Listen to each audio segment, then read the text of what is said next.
Hello everyone, welcome to the new session. In this session, we are going to talk about the introduction part of the new lesson, Molecular Basis of Inheritance. It is the second chapter of the unit, Genetics. The first chapter of the same unit, Principles of Inheritance and Variation. We understood what is heredity, what is variation. Heredity and variation, which is nothing but controlled by genes. Genes are situated on chromosomes. Now, what is a gene? Gene is a segment present on the DNA or present within the DNA. A segment on the DNA responsible for the synthesis of proteins. A gene always synthesizes proteins. So based on the level of the proteins produced by a particular gene, one individual's expression or one individual's character can be determined. So this is the basic to understand. Here I have drawn the DNA. We know that where exactly DNA is situated. I think diagram is not required to show where exactly this structure is situated. DNA is mainly contains these nitrogenous bases, then phosphate as well as sugar. Sugar and phosphate acts like the backbone, whereas the nitrogenous bases acts like the steps. It looks like steps in a staircase. Fine, we will not talk about the structure of the DNA. Anyhow, we have to discuss about it in detail, but this is the introduction part. Here you could see I have written some thing here. You could say T, C, G, something letters are there. This is nothing but the nitrogenous bases. Always adenine points to or pairs with the thymine, or thymine always pairs with adenine. This is the rule. Guanine always pairs with cytosine, or cytosine always pairs with the guanine. Ultimately makes the base pair. Here, if I consider only this sequence A, G, C, D, A, and it goes like that, G, G, C, A, D, something like that, it goes like that because the DNA is very long, and you could see throughout the DNA, you could see the sequences. It runs throughout the DNA with its base pairs. This is the basic thing to understand. Whereas the gene, where exactly the gene is situated? Here I would like to tell one more thing. What is genomics? Genomics is the set or the total number of genes present within the haploid set of chromosomes. For example, we have 23 chromosomes. If I consider only haploid set, whatever the genes present within all these 23 chromosomes, that is the genomics. Just remember it. Okay. Here, this sequence, now this particular sequence, when I need a protein, for example, I need a protein for a particular function, that one of the segment of the DNA is now activated to produce the protein, because this particular segment contains information. You may not understand it now because this is the initial stage of the chapter, so but I am just giving the introduction.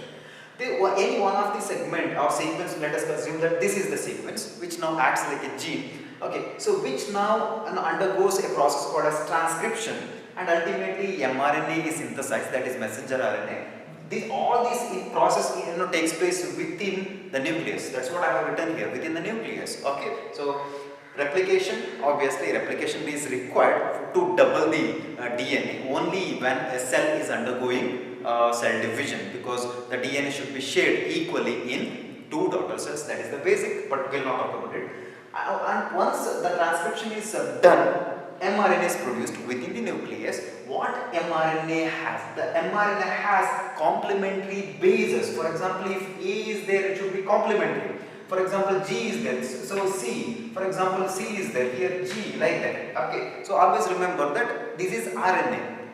This is DNA. DNA, adenine, guanine, cytosine, thymine should be there as the basis. Here, adenine, guanine, cytosine, uracil is there. This is the thing, the RNA. And this mRNA contains the information of this gene that comes out of the nucleus, and it encounters one of the ribosome. The ribosomes will be there, and one of the ribosomes come and encounter one mRNA. They meet together, and this mRNA now has the sequences which is complementary to this DNA or gene. Here, one more thing is, in the cytoplasm we could see many millions of naturally occurring amino acids which are floating within the cytoplasm. They are now picked by a type of RNA called as the tRNA. The tRNA is specific to only one amino acid. Okay, so this tRNA now binds to one amino acid, and it brings this amino acid into the ribosome, and it gets translated. The mRNA now gets translated. That means the message is now to make a set or series of amino acids. So it is a continuous process. How many amino acids are there here? 1, 2, 3, 4, 5. 5 are there. So we need 5 tRNAs. All these tRNAs along with the amino acid comes and binds to these sequences. It's actually a triplet, we will not talk about it now. And ultimately a long chain of amino acids are produced or synthesized, and we call it as polypeptide. Ultimately, a immature protein is synthesized within the cytoplasm. This protein is now allowed to enter into endoplasmic reticulum for the further maturation process, because this immature protein doesn't know what is the function in future. And this, after the maturation, it gets a bit of maturation within the endoplasmic reticulum, and after that it is transmitted into the Golgi apparatus, and finally when it comes out of the Golgi apparatus and again from the cytoplasm, this particular matured protein is removed with the help of transmembrane protein. This is the basic, and from here till here, that is, the DNA produces a protein, which includes transcription and translation. What is transcription? The process of production of mRNA from the segment of the DNA or from the gene, that is called as transcription, which the transcription specifically occurs within the nucleus, whereas translation, that is whatever the codes or sequences present on the mRNA, which is from the DNA, should be translated to produce a sequence of polypeptide chain or sequence of amino acid. That process is called as translation. The process of production of protein from the mRNA is called as translation. Translation occurs inside the cytoplasm or the cytosol of the organism or of the cell. This is the basic. And ultimately, transcription and translation together are called as central dogma of biology. What is the meaning of dogma here? It is the truth, okay, universal truth. The central dogma, it's a set of principles. Everybody accepts it. That is actually central dogma of biology. Remember. And here I have written some different types of proteins here. You could say structural proteins, enzymes, pigments, hormones, transport proteins, like that.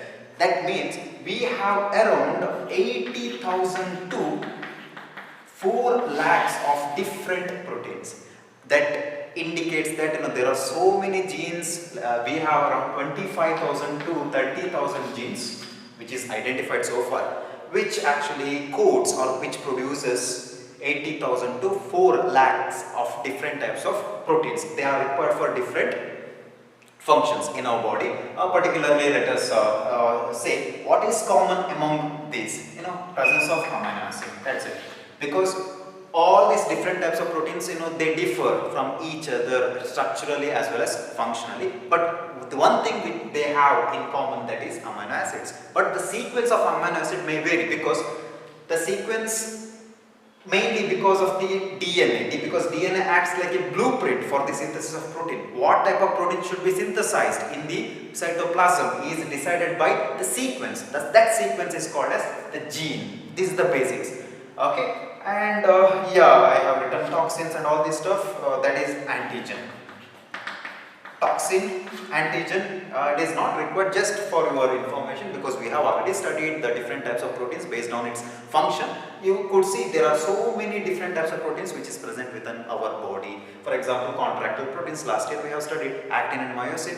How they are synthesized? The basic is there is a gene for the synthesis of actin and there is another gene for the synthesis of myosin. How actin and myosin is synthesized? By a process called as transcription and translation. This is the thing.